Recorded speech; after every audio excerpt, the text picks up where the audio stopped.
అందరికీ నమస్కారం. మీనాకుమారి చదలవాడ. మన భారతదేశానికి ఎంతమందో మహానుభావులు ఉద్భవించి ఆ రోజుల్లో జరిగినటువంటి అవినీతిని, దురాచారాలను అంటగట్టారు. ప్రజలలో జ్ఞానాన్ని బోధించారు. అలాంటి వారిలో శంకరాచార్యుల గురించి చెప్పుకుందాం. శంకరాచార్యులు ఈశ్వర కృప వలన జన్మించిన అవతార పురుషుడు. వీరు గురువు గారు గోవింద భగవత్పాదుల వద్ద ఆశీస్సులు తీసుకుని సన్యాస దీక్ష తీసుకున్నారు. ఉపనిషత్తులు, భగవద్గీత, బ్రహ్మసూత్రాలు, వేదాంత జ్ఞానం తెలుసుకుని వీటికి భాష్యం రాశారు.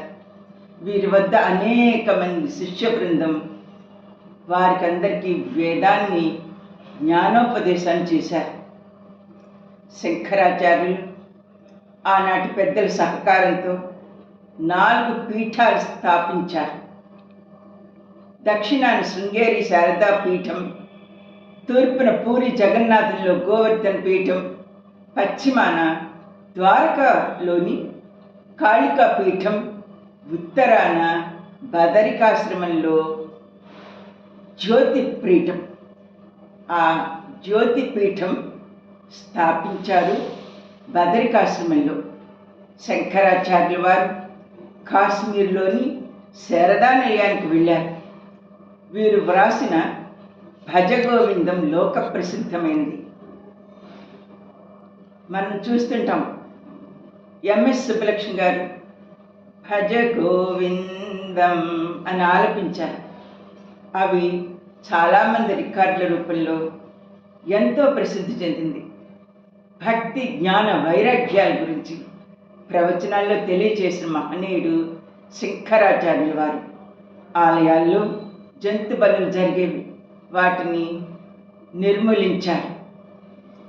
ఆపించిన సందర్భంలో ఆ ప్రజలు తిరుగుబాటు చేసినప్పటికీ ఎన్నో కష్టాలు ఎదుర్కొన్నారు. కాశీ వెళ్ళారు. అన్నపూర్ణమాత దగ్గర ప్రార్థించగా భక్తి, జ్ఞాన, వైరాగ్యాలను భిక్షగా ఇచ్చారు.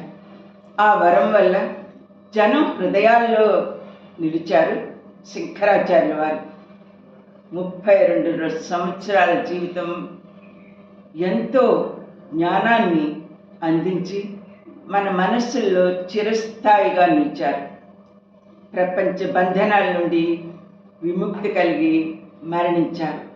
వీరి సమాధి కేదార్నాథ్లో ఉంది. ఈ విషయాలన్నీ నా సమకాలికులు తెలిసే ఉంటాయి, కానీ నా దగ్గర ఉన్న స్టూడెంట్స్ అందరికీ కూడా తెలియాలి, నెక్స్ట్ జనరేషన్ తెలుసుకుంటారని ఈ వీడియో చేశాను. నా వీడియో మీకు నచ్చినట్టయితే like, share, subscribe. Meena Kumari Chadalavada.